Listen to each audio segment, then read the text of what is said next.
Because if you touch my flesh, you going down, and you can believe that. And that will be your place. You understand what I'm saying? That will be your place at the table prepared for you, which ain't good. But anyway, you guys, there's somebody out there you're dealing with, maybe a host of enemies, maybe perhaps not as many as I've taken down in my lifetime.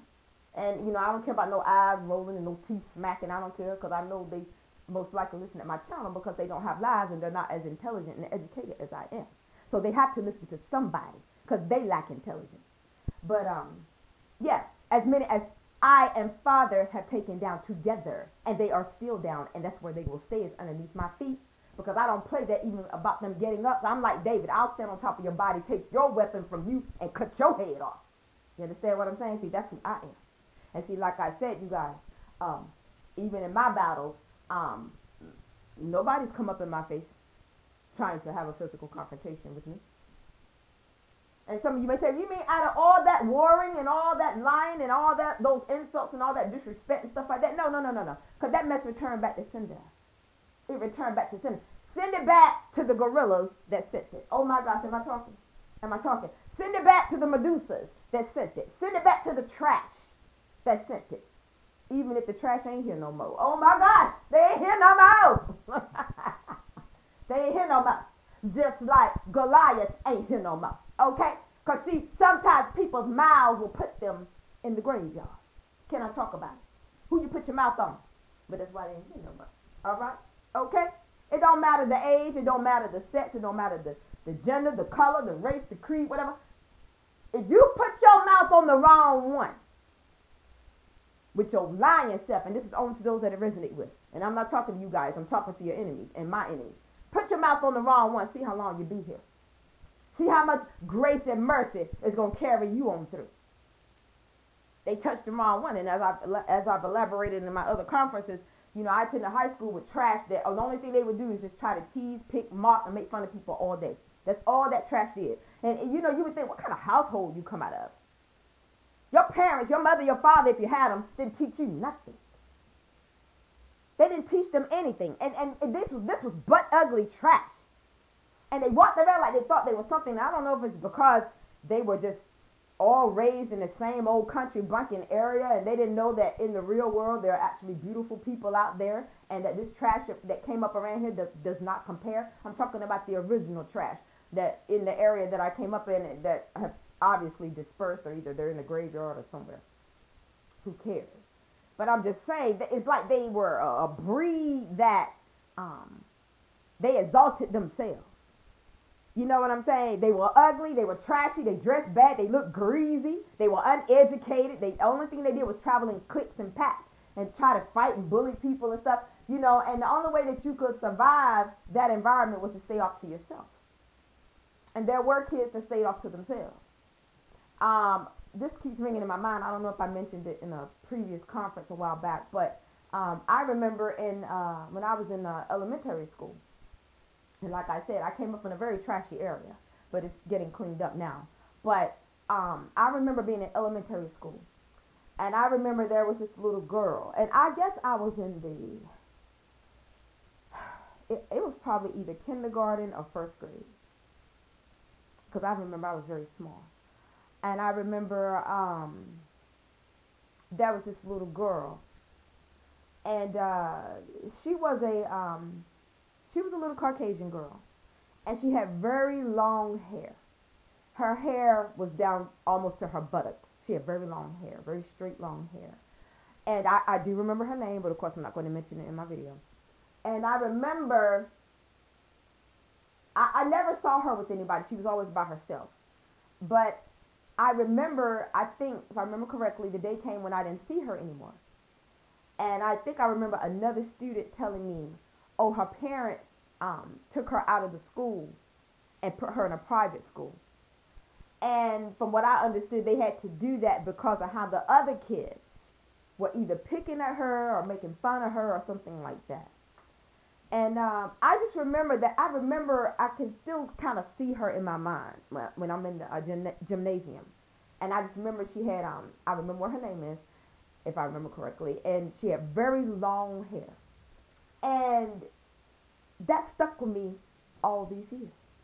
that her parents had to take her out of school, from what I was told by another student, I think, and put her in a private school to get her away from the animals that attended school with me. Ain't that a mess?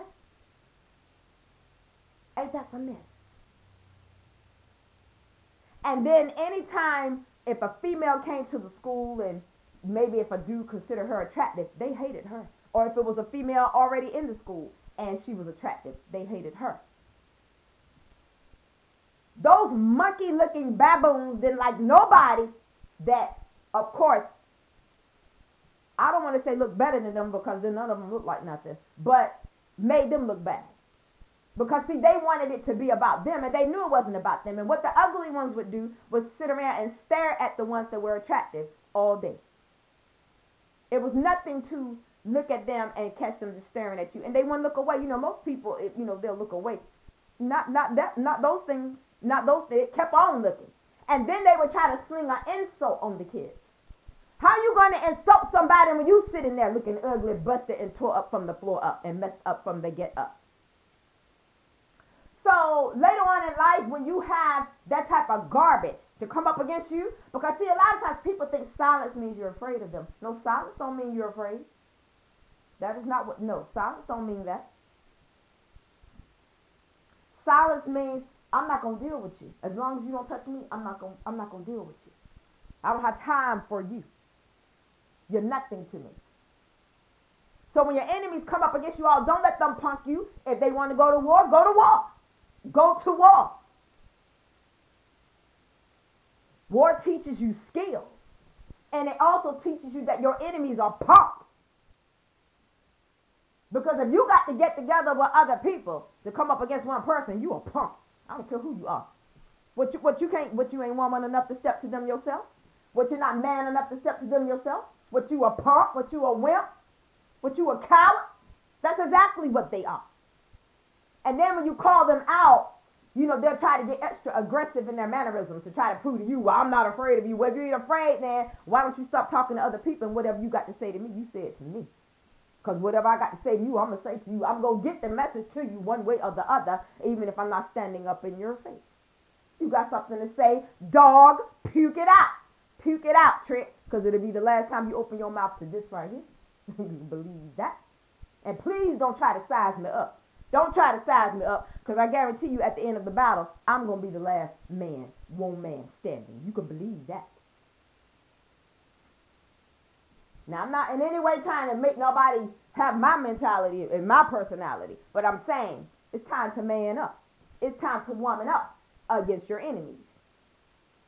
And David didn't wait for Goliath to come to him. David ran to Goliath. And I'm not telling nobody out there to be confrontational or to go to your enemies. I'm not saying that, because this is a different type of deal than what David was dealing with. But David ran. Think about it, you guys. Out of everybody, little old David ran towards Goliath. And Goliath laughed because he was so confident and sure within himself. He thought that he could punk David. You can't punk nobody who's standing with the Lord. You can't punk nobody like that. A person standing with the Lord, they ready to battle you. They're just waiting for you to make the first move. They ready for you, Goliath. Ready, been ready. I can't stand people that try to walk around with a bully spirit, but you know you ain't about that action, because if you were about it, you would have been approached the person by now. I can't stand people like that. I can't stand people that have all this negative energy and all this hostility, but they don't never open their mouth, fronting like they like you. You ain't got to say nothing to me. if I don't know about you ladies and gents out there, but for people who don't like me, you ain't got to say nothing to me. Matter of fact, don't say nothing to me, because I don't owe them nothing and they don't owe me nothing. You just stay away from around me if you know what's good for you. I can't stand people like that, walk around with all that energy. And then if you're the type of person, especially if you're an empath and you can read energy, you're like, what is all this negative energy that this person is carrying? And then a lot of times with the negative energy that they're carrying, a lot of times it may not even be directed towards you. It could be things that's going on in their personal life. Because a lot of your enemies are in hellish households. They're full of hell, raising hell, and they are in hellish households. They're married to people that they don't love and that are giving them hell.